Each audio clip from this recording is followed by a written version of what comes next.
2 fingers there and bow it in this position.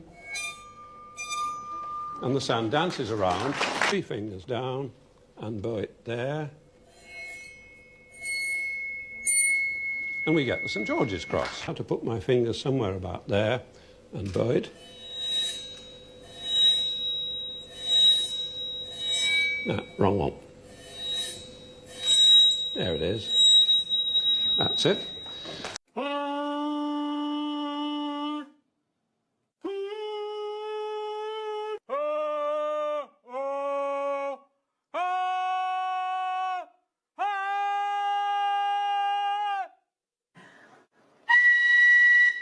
Wow, look at that.